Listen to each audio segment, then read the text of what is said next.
Hey guys, I hope everyone is having a great day. I wanted to come and talk to you guys about 3 ways that you can tell that your goal is not important to you. 3 ways that you can tell that your goal is not a priority. You see, so many times we set goals because we know that's what we're supposed to do. It feels good to set goals, but we don't make our goals a priority. Our goals aren't really important to us. The first way that you can tell if your goal is not a priority is you just talk about it too much.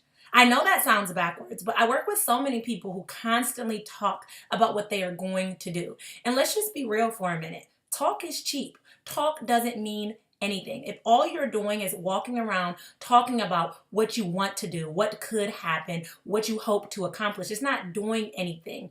Action is what matters. Talk is cheap. So stop talking about your goals and put in the action. That goes with step number 2, or term number 2, for us to determine if your goal is a priority.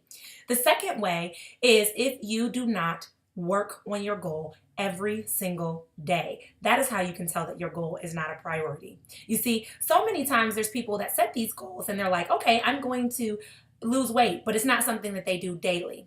One of the best books I've ever read is called The Slight Edge. And in The Slight Edge, the entire principle is talking about the compound effect. And so how you make steps and then they build on top of each other. So if you would like to build a strong savings account, maybe your goal is to set aside $5 a day for a year. Right? $5 doesn't seem like a lot, but at the end of the year, you're going to have a ton of money because that $5 added on top of each other. It compounded, right? And it added up to a very, very high amount.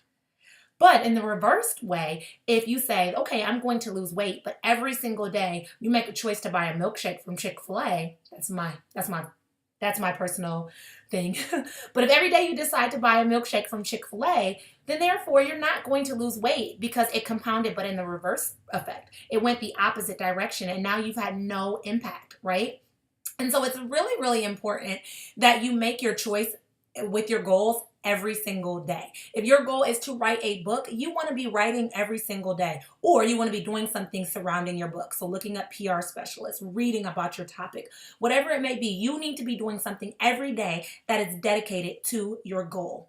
The third way is that you do not make that goal a priority over other things. I worked with a client whom I loved dearly, but one of the things she wanted to do that was a goal of hers was to write a book.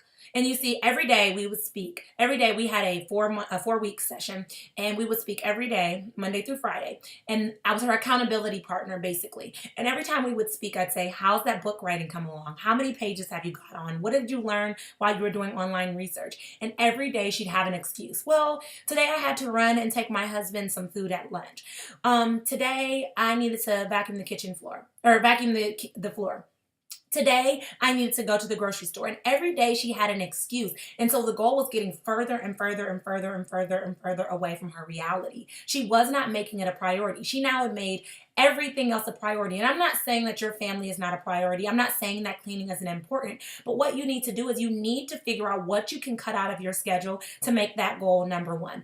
Otherwise, it will never be accomplished. You see, we're all already so busy. But if we allow our busyness to consume us and we allow our busyness to tell us, no, we can't reach goals, we'll never reach them. And when goals are truly, truly a desire and they're really inside of you and they drive you and they're a passion, you will do anything to reach those goals. And it is important that you do the right things to reach those goals. And so you want to review the goals that you have set for yourself and ask yourself, are you guilty of any of those 3 things? Are you guilty of making other things more important than your goal? Are you guilty of simply talking about it but making no action? Are you guilty of not working on your goal every single day? If any of those 3 things apply to you, then your goal is probably not going to be reached, and it most likely isn't something that's important to you, because something that is important to you, you make time for. And so today, I want you to really reflect on that. I want you to reflect on your goals in general, and I want you to take the steps so that you can make your goal your reality. I'll chat with you guys later. Bye.